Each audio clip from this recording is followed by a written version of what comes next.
Are you ready for a deep dive into the roadmap to becoming involved in public health on board a cruise ship as a public health officer or professional? Welcome, everyone. I'm Maria Florio, your cruise ship public health reporter with Global Public Health Services, and I get to interview Jon Schnoor, a retired public health service officer and one of G.P.H.S's managing partners. So tune in. Welcome, everyone. I'm Maria Florio, your cruise ship public health reporter. Today, interviewing Jon Schnoor, a retired U.S. Public Health Service officer and one of Global Public Health Service G.P.H.S managing partners. Thank you, Jon, for being here. Thank you, Maria. And today I get the honor of asking Jon a little bit about the roadmap to becoming involved in public health on board a cruise ship as a public health officer or professional. And he gets to share about his journey. Can we begin with how you got started with public health and your role? Thank you. So I started after high school. I joined the U.S. Coast Guard and was trained as a hospital corpsman, health services technician. Yes. And then later on as a preventive medicine technician, still as a medic with the U.S. Coast Guard. And I spent about 14 years with that. And I was able to finish my college degree in environmental health. And then was able to get a public health service commission with the U.S. Public Health Service, detailed back to the U.S. Coast Guard, where I did some industrial hygiene work, safety, also food safety, and just general environmental health programs. And if one were to take a different avenue from Coast Guard, what would that be to get to this role on board a cruise ship? Sure. So, I mean, you can also, to become a U.S. Public Health Service officer, you can also, once you go to get a degree in environmental health from an accredited program, you can apply to the U.S. Public Health Service for a position with them. Being a cruise ship person, there's only about 10 inspectors at any given time. So, I mean, it's a select few. But if you're interested in it, it's easy to get there. So a bachelor's degree? Yes, just a bachelor's degree, or you can have a master's degree in public health, and that would qualify also. And the other avenues to being able to work in public health roles on board, what are they also? Sure. You know, one of the more common ways that people get a public health job on board the ship, whether it's a public health officer, sometimes some cruise lines, they refer to them as sanitation officers. They can work up from the bottom up. Okay. Most commonly, it's from a utility. Yes. So utilities are somebody that is usually a cleaner in the galley, things like that, dishwashing, pot washing, very important jobs. But the sanitation is always kind of the basis of public health with a lot of things, especially food safety and food sanitation. So that would be one way to get it. And go ahead. Is online training important for these roles as they have a different background that they come in from? Sure. I mean, again, there's different groups. Global Public Health Services is one that provides online training that's focused a lot directly on the cruise industry side of it, which can help people that are interested in getting a position like that to go through some of our online training sessions and things like that to gain that sort of experience and then put those practices to work on board the cruise ships. Because we have different areas, right? Housekeeping, food, and Right. me. Right. So again, it's probably the biggest one is food safety. Okay. That is probably, especially for ships coming to the U.S., that's one of the main focus. Another one is drinking water, so potable water systems. Not so much treatment, but evaluation of the systems, monitoring of the systems. Recreational water is another one.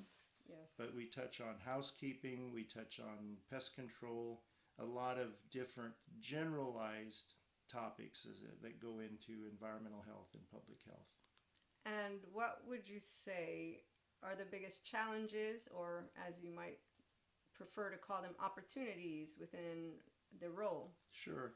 So some of the biggest challenges for a public health officer on board the ship is, uh, you know, we cost the cruise line money, right? For things that we need to have done, that is usually a negative revenue because we need equipment, we need things like that.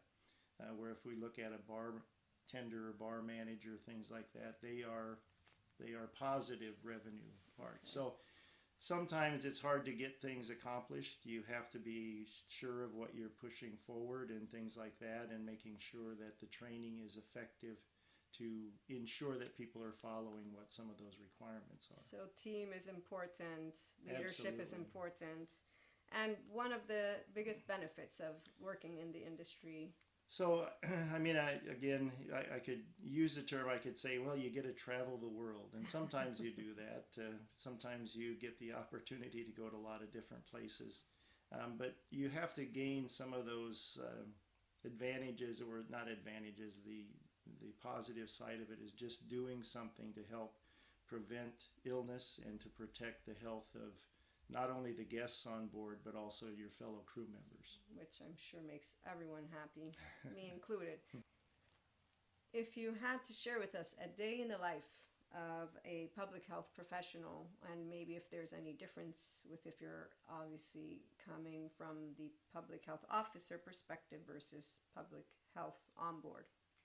I'm not sure of the correct terminology, but I'm sure you can help me with that. Sure. I mean, generally a day in the life is you're going to spend a lot of your time during the day doing walkthroughs of different areas, doing coaching on the floor with different departments and things like that.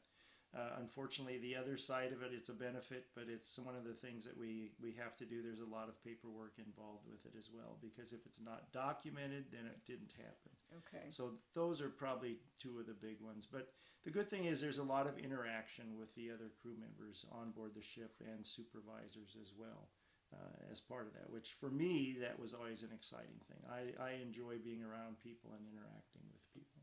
Is it hard for professionals to stay out at sea? Do you Well, yeah, have feelings? I'm sure it is. I'm fortunate I only have to go for maybe a week or 2 weeks at a time. But for many of the crew members, again, you're coming on board the ship. You have a 4, 6, 8 month contract on board the ship. So that's going to be that much time that you're going to be away from your family.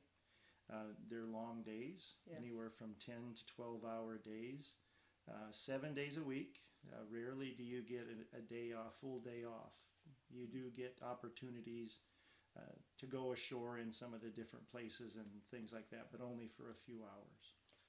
And since our lovely community loves fun, how about any funny stories or any behind the scenes, something that can make us giggle? Make you giggle. Well, as an inspector, when I first started, I was with my boss at the time, and we were in a galley, and as soon as we walked in the galley, everybody started running. It was like rats leaving a sinking ship because they panicked. They weren't confident in what they were doing. Yes. And to gain that confidence, the training and things like that and experience really goes a long way. But to try to get them to understand that, listen, we do this every day. So inspection day is no different. We do the procedures that we have in place and follow those. Yes. It's about caring. Yeah, exactly. Caring. And so, with that, thank you, Jon. Are there any closing remarks that you would like to leave us with? Well, a friend of mine and a colleague when I was with U.S. Public Health, his saying at the end of the night, we would drink a toast to public health, no matter where in the world it may take us. And so that's kind of the way we always want to look at that. And then we will end with that, to public health. No matter where it may take us out in the world, thank you so much for your time and for sharing with us the journey. My pleasure.